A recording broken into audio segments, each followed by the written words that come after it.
నాగోల్ పర్యటనలో కేటీఆర్ మాట్లాడుతున్నారు. లైవ్ లో చూద్దాం. అందుకే ఏం ఆలోచన చేసినామంటే మన ప్రభుత్వం ముందుగా మూసీలోకి వచ్చే ప్రతి చుక్క నీరుని శుద్ధీకరించాలి అని చెప్పి దాదాపు 4,000 కోట్ల రూపాయలతో, సరిగ్గా చెప్పాలి అంటే 3,866 కోట్ల రూపాయలతో 32 సివరేజ్ ట్రీట్మెంట్ ప్లాంట్లకు మనం శ్రీకారం చుట్టాం. అందులో భాగంగానే ఈరోజు మీరు నాగోల్లో చూసిన 320 MLD ప్లాంట్ కూడా అందులో భాగంగానే ఆ రోజు కేసీఆర్ గారి ప్రభుత్వం తీసుకున్న నిర్ణయంలో భాగంగా మనం కట్టిన సివరేజ్ ట్రీట్మెంట్ ప్లాంట్ ఇది. ఒక నాగోల్ కాదు, అట్లాంటి ప్లాంట్లు 32. ఈ 32 ప్లాంట్లు కూడా మనం 2023 డిసెంబర్ ఎప్పుడైతే బీఆర్ఎస్ గవర్నమెంట్ మారిందో ఆ రోజు వరకే 80-85% నిర్మాణాలు కూడా పూర్తయినాయి. కొన్ని చోట్ల ప్రారంభోత్సవాలు కూడా చేసినాం. కోకాపేటలో ప్లాంట్ నేను సబితక్కబోయి ప్లాంట్ ప్రారంభోత్సవం మేము అక్టోబర్ నవంబర్లోనే చేశాం. అట్లా కొన్ని ప్లాంట్లు ప్రారంభించినాం, కొన్ని నిర్మాణ దశలో ఉండే. అల్టిమేట్ ఎయిమ్ ఏంది అంటే, అల్టిమేట్ గోల్ ఏంది అంటే, ఆ రోజు మూసీలోకి వచ్చే ప్రతి మురికి నీటి చుక్క 94% ఏదైతే గ్రావిటీ ద్వారా వస్తుందో అది ట్రీట్ చేయబడి రావాలి అనే ఉద్దేశంతోనే ఆ రకంగా 4,000 కోట్లతో మరి మూసీలో మొదటి దశకు ముందడుగు వేసింది కేసీఆర్ గారి ప్రభుత్వం. ఆనాడు చైర్మన్గా సుధీర్ రెడ్డి గారు ఉన్నారు, మంత్రులుగా నేను, సబితక్క, మల్లన్న, మహమూద్ అలీ గారు, తలసాని శ్రీనివాస్ యాదవ్ గారు, మేమందరం కూడా ఉన్నాం. తర్వాత ఇవాళ మేము చూసినాం నాగోల్లో ట్రీట్మెంట్ చేసిన తర్వాత నీళ్లు ఎట్లా మారుతాయి, ఆ మురికి నీరును ఎట్లా శుద్ధీకరిస్తారు. మాకు అక్కడ ఇంజనీర్లు చూపెట్టారు.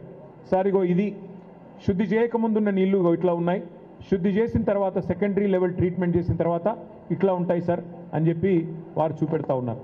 మరి ఆ నీళ్లు దేనికి ఉపయోగపడతాయంటే నిర్మాణ రంగంలో వాడచ్చు, ట్రీటెడ్ వాటర్, ల్యాండ్స్కేపింగ్కి వాడచ్చు, అట్లాగే నదిలోకి వదలడానికి మళ్ళీ మురికి నీరు శుద్ధీకరించి వదిలితే కనీసం జంతుజాలానికి అట్లాగే చెట్లకు ఇబ్బంది లేకుండా చక్కగా పెట్టవచ్చు. ఇది మొదటి దశ.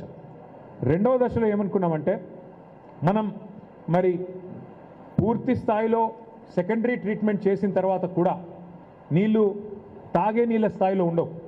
అందుకే గోదావరి నీళ్ళని తీసుకురావాలి అని చెప్పి కాళేశ్వరం ప్రాజెక్ట్ ఏదైతే కేసీఆర్ గారు ఆనాడు డిజైన్ చేసి మరి నిర్మాణం చేశారో ఆ కాళేశ్వరం ప్రాజెక్టు నుంచి వచ్చిన గోదావరి నీళ్ళని మన మూసీలోకి తీసుకొని రావాలా అని ప్లాన్ చేసినాం. మనకు అత్యంత సమీపంలో ఉన్న రిజర్వాయర్ ఏంది అంటే కాళేశ్వరంలో కొండపోచమ్మ సాగర్ రిజర్వాయర్, గజ్వేల్ నియోజకవర్గంలో కొండపోచమ్మ సాగర్ రిజర్వాయర్ ఉంటుంది.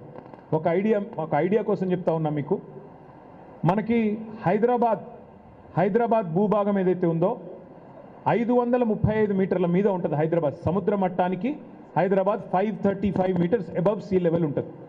కానీ కొండపోచమ్మ సాగర్ 618 నుంచి 620 మీటర్ల పైన ఉంటుంది. కొండపోచమ్మ కొండపోచమ్మ సాగర్ యొక్క కెపాసిటీ 15 టీఎంసీలు.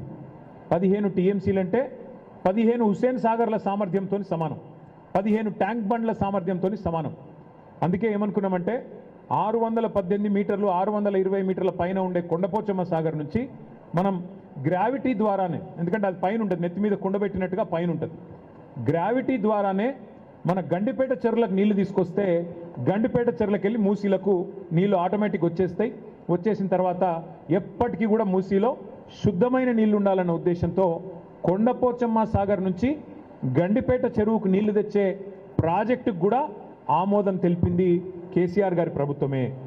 మే 2023 సంవత్సరంలో ఆనాడు క్యాబినెట్లో మేమందరం మంత్రులుగా ఉన్నాం. కేవలం 1,100 కోట్ల రూపాయలతో గోదావరి నీళ్లను గండిపేట చెరువులో పోయడానికి కూడా ప్రణాళికలకు ఆమోదం తెలిపింది కూడా కేసీఆర్ గారి ప్రభుత్వమే. అయితే మూసీలో ఒక విచిత్రమైన పరిస్థితి ఉంటుంది.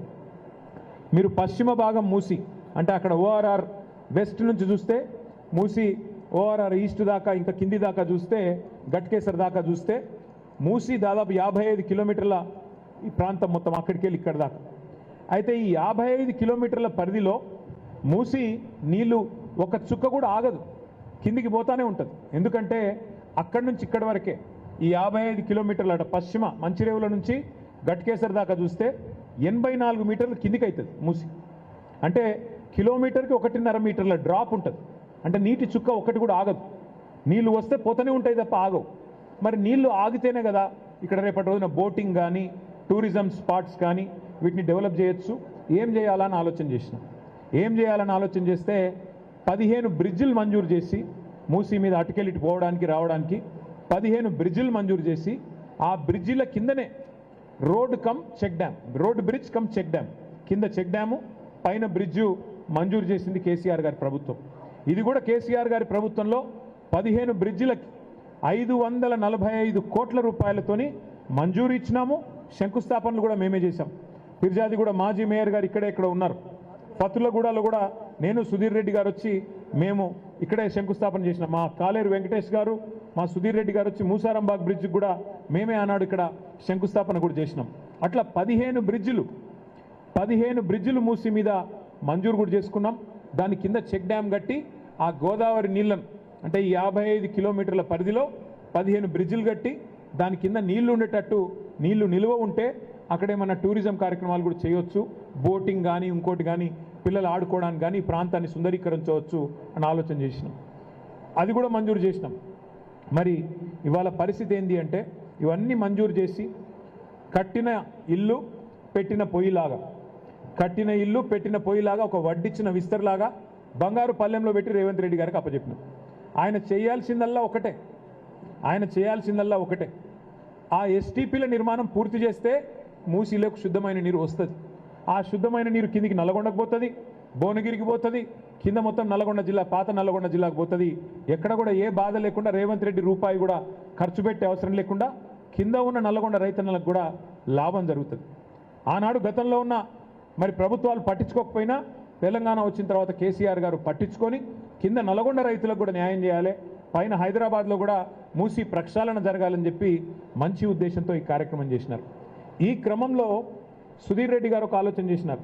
సబితక్క, సుధీర్ రెడ్డి గారు ఒకసారి కూర్చొని మనం కూడా ఒక శాంపుల్గా ఒక్క ఇల్లు కూలగొట్టకుండా మన మూసీ నదిలో మనం కూడా ప్రయోగాత్మకంగా ఒక 5-6 కిలోమీటర్లు సుందరీకరణ చేయాలని చెప్పి కేవలం 6 కోట్ల రూపాయలతో ఇప్పుడు మీరు చూసిన ఫుట్పాత్లు కానీ, ఇప్పుడు మీరు చూసిన మరి అక్కడ ఓపెన్ జిమ్లు కానీ, అక్కడ మీరు కట్టిన ఫ్లాగ్ పోస్ట్ కానీ, అట్లాగే పక్కన కట్టిన కొన్ని క్రీడా ప్రాంగణాలు కానీ అటువైపు ఇటువైపు 3 కిలోమీటర్లు, అవతల ఉప్పల్ నియోజకవర్గంలో 2.5 కిలోమీటర్లు కేవలం 6 కోట్ల రూపాయలతో సుందరీకరణ కూడా చేసి ఇవాళ 3-4 వేల మంది రోజు వాకింగ్ చేసే విధంగా దీన్ని కూడా తీర్చిదిద్దడం జరిగింది.